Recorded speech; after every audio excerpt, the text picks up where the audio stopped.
Ini kejadian di zaman Nabi SAW sehingga keluarlah hadis-hadis Nabi SAW. Baik, di kasus ini ada dua pendapat di kalangan ulama. Pendapat pertama mengatakan bahwa teruskan makan apa yang ada di mulut. Jadi yang ada di tangan atau di mulutnya itu teruskan makan. Ini pendapat pertama. Ya, bukan yang ada di piring, ingat ya.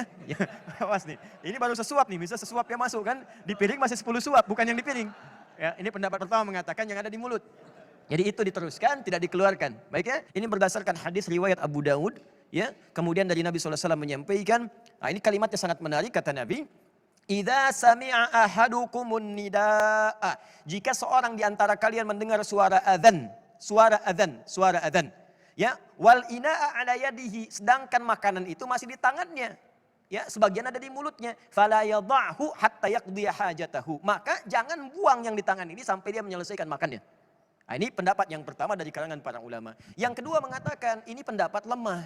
Ini berdasarkan satu keterangan Al-Quran, surah tadi kedua Al-Baqarah, ayat 187. Allah sampaikan, wa kulu washrabu, silahkan makan dan minum, hatta yatabayyana lakumul khaytul abyadu minal khaytil aswadi minal fajr. Sampai tiba tanda-tanda fajar tiba. Kalau sudah fajar jangan makan lagi. Tanda fajar itu subuh. Subuh itu dimulai sekarang dengan adzan. Jadi kalau sudah berkumandang Allahu Akbar, Allahu Akbar, adzan, makanan keluarkan, tidak boleh makan dan minum lagi. Jadi yang pertama tadi dibantah oleh yang kedua, bertentangan dengan ayat Quran. Kalau ada di mulut kemudian masih dimakan, kata Imam An-Nawawi keluarkan itu. Imam An-Nawawi, ya. Kemudian setelah itu ada hadis yang kedua, ini yang diriwayatkan di Al-Bukhari. Yang dimaksud tadi sedang adzan jangan dibuang makanan, itu ditafsir lagi oleh hadisnya Al-Bukhari. Anna Bilalan yu'adzinu bilailin, maka Bilal sedang menunaikan adzan menjelang ke fajar.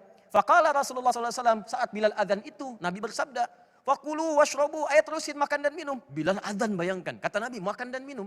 Hatta yu'adzina ibnu ummi maktum, fa innahu la yu'adzinu hatta yatlu al-fajr. Sampai nanti Abdullah bin Abi Umi Maktum adzan pada yang kedua, karena adzannya Ibnu Umi Maktum itu menunjukkan adzan fajar. Di zaman Nabi itu adzan itu ada dua. Pertama adzan Bilal sebelum subuh, mengingatkan orang yang sedang sahur itu cepat, sebentar lagi tiba fajar. Begitu adzan yang kedua, barulah kemudian mereka selesai makan. Nah, maka kalimat yang pertama, jangan kalian buang makanan saat di tangan saat adzan berkumandang, itu maksudnya adzannya Bilal. Belum masuk subuh, masih peringatan. Itulah penjelasan ulama yang kedua. Kata para ulama hadis, umumnya mengatakan pendapat yang paling rajih, yang paling kuat adalah pendapat yang kedua. Wallahu ta'ala a'lam bishawab.